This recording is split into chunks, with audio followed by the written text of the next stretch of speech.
Have you ever considered the consequences or benefits that modern technology has on your personal life? Many new technological inventions that have recently been produced have various effects on our lives. Some forms that are commonly used are the internet, phones, video games, and television. Do you think the internet reduces memory function or enhances brain function? The internet may be changing your brain in ways you've never imagined. There are both positive and negative consequences of using the internet. First of all, web search may help stimulate and improve brain function. Engaging the brain is important at all ages. When one does not use the brain, it decays or atrophies.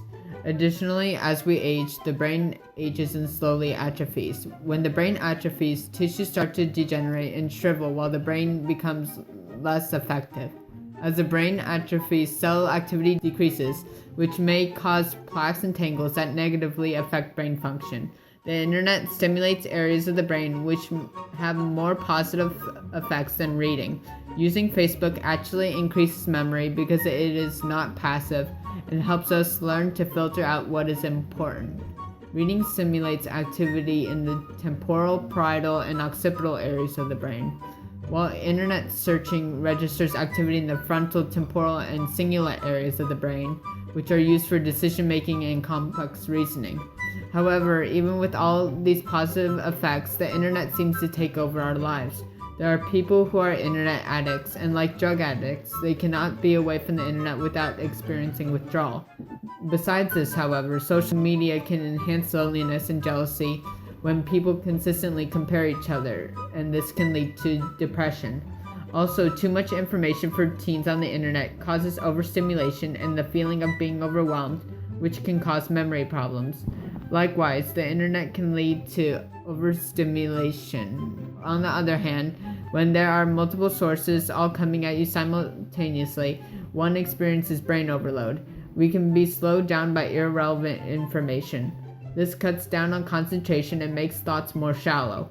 For example, when you're less attentive, you get fewer deep thoughts.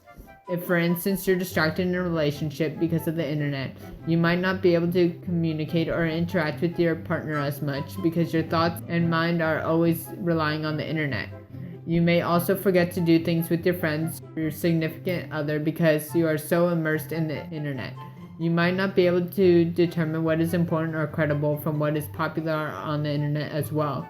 Furthermore, people may believe what they see on the internet without checking the reliability of the source. Even though people feel that they have more information at hand, people confuse more information with knowing more and might not even comprehend the facts that they look up. However, another positive aspect is that people have always tried to find information with other sources. Many people believe that machines are not ruining our memories because our memories have never been perfect from the start. We have always used what we call transactive memory, where we use other people's books or notes to store our information. So instead of asking someone for the information or looking it up in a book, we use Google. Our generation has grown up with the internet, and many of us have used it since preschool to learn or communicate with friends and for entertainment as well. Teens have used the internet for socialization, including Facebook, where one can meet old friends and communicate with new ones as well. Also, adolescents have used the internet to help them with projects and for leisure. If one were to ask teens how much they use the internet, one would probably say it's a very big part of his or her life. Finally, researchers have reported how in the near future, nanobots will be able to connect the human neocortex with the synthetic neocortex as a cloud to add information to the human brain, and this will expand our brains exponentially.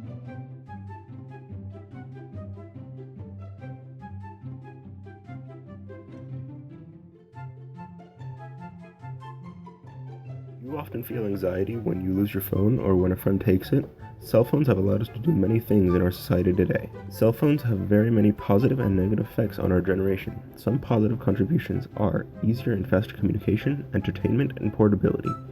It is also a jack of all trades as it replaces items such as cameras, calendars, and alarm clocks. People are able to communicate easier and with anyone around the world. By global communication, one can contact family members and co-workers and not have to travel far. Moreover, with fast-growing technology, teens can instantaneously contact emergency services when they are in a dangerous situation. Phones have also become a source of accessible multimedia entertainment such as gaming, social media, music, and news. Listening to music on your phone activates the cerebellum and the right hemisphere of your brain. This can help induct someone into a state of flow, and this allows someone to focus more on personal tasks. When someone is in a state of flow, they are more creative and able to perform better on athletic tasks. An example of this would be if a person was in a state of flow while running, they would perform a lot better than someone who was not in a state of flow. Although phones have unique and positive qualities, there are some negative consequences to having phones as well. Some negative effects that phones have on our society are addiction, lack of communication, distraction while driving, lack of patience, easy accessibility, and possibly cancer. How much time do you spend on your phone daily? Many people are addicted to their phones. Teens frequently have anxiety when they are unable to access their cellular device or when they lose their phones. Some people are so dependent upon their phones and access it as often as possible. When one loses technology, they tend to act irrationally. A real-life situation is when someone gets their phone taken by a friend when it is locked and the friend is unable to access it. People can also be very impatient when it comes to internet connection with phones. Some people get incredibly mad when their internet is slow. Phones also pose a constant temptation for drivers. People who are more addicted to their phones will likely have a stronger temptation to text and drive. Doing this can affect them and others around them. Texting and driving simultaneously can lead to serious injury or death of one or more people. When you are texting and driving, your vision is no longer focused on the road. Being distracted for even half a second can be extremely dangerous. Researchers have reported that texting while driving has grown exponentially. As of 2013, 42,400 people were injured because of simultaneously texting and driving. Finally, on the contrary, studies have shown that there is a potential correlation between phone radiation and brain cancer. Articles have been written on this discussion, and they have determined how radiation affects the brain. Radiation can simulate higher activity in the brain, which produces more glucose. This simulation can increase your attention and memory. In newer technology, digital cell phones now empty a lower frequency of radiation. This has impacted adolescents in numerous occasions.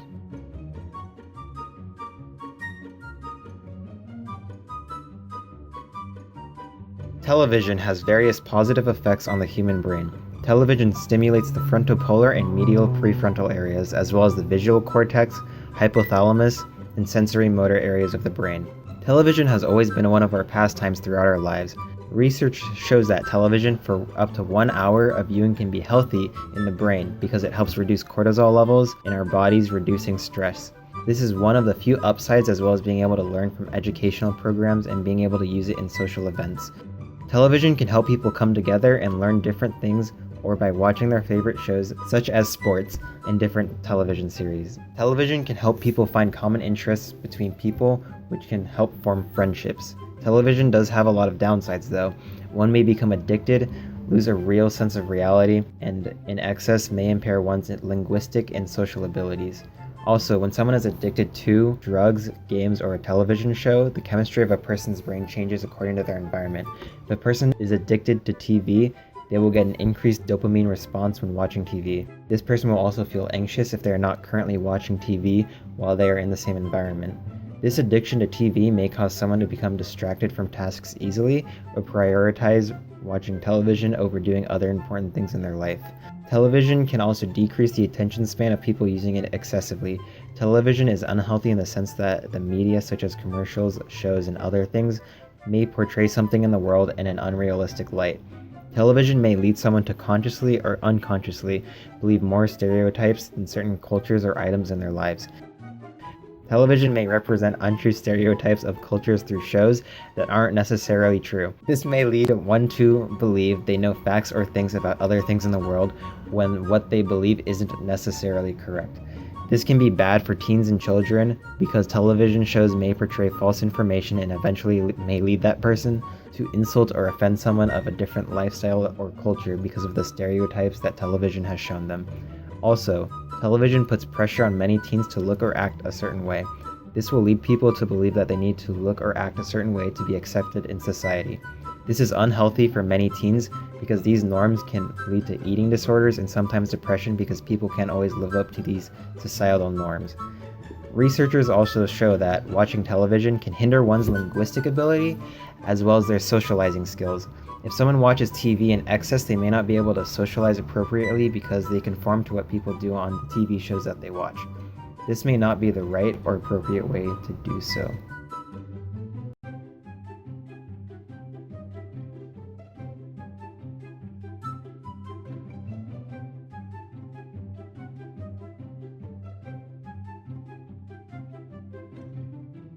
Video games have been around for many decades, and throughout the years, they have received mixed reactions of their presence around the globe. While some groups of people agree that video games are a waste of time and money, others argue that video games are stress-relieving and fun-inducing pastimes that bring friends together. Researchers have concluded that video games have benefits and disadvantages. While most parents focus on the negative aspects of gaming, researchers have concluded that a variety of positive effects can occur from video games as well. For instance, problem-solving skills can be improved when playing puzzle and strategy games over time. Kids and teens who play these types of games are able to think on a more challenging level. Furthermore, by helping the brain apply an effective solution against an obstacle, gamers also improve their patience and resourcefulness. Story-driven and open-world games often help gamers to improve their composure by focusing on long-term goals. Learning to plan ahead can be a beneficial skill in the real world. Testing theories and inductive reasoning can also be implemented when playing these types of games. Additionally, resilience to failure encourages the gamer to develop new hypotheses on how to finish the mission. On the other hand, those who tend to play more fast-paced games, first-person shooters for example, gain different positive effects on their brain. Quick decision-making, fast analytics, and alertness can be a product of the rapid gameplay.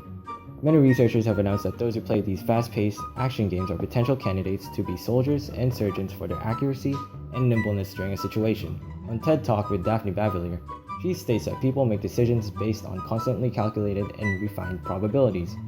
By playing these types of games, this will help improve that skill. While some may see video games as a mood improvement and fun way to pass the time, others focus on the negative aspects of gaming. While excessively playing video games improves short-term concentration of teenagers, long-term concentration on the other hand is damaged. Poor concentration can lead to attention deficit, making it hard to reach long-term goals, and compulsiveness, which can then encourage argumentativeness during social interaction. According to research, game addicts can't use time efficiently, resulting in low grades and fights with their parents and teachers. Furthermore, depression and anxiety tends to develop, prompting the gamer to become susceptible to social phobias. Furthermore, excessive gamers can obtain a variety of health issues: tendinitis, nerve compression, carpal tunnel, and obesity. Postural, muscular, and skeletal disorders occur as a result of long-term gaming too. People of all ages should keep in mind to keep their gaming hours in balance and in moderation. No matter how fun games may be, personal and social time should be rationed, and gaming hours should be kept in check.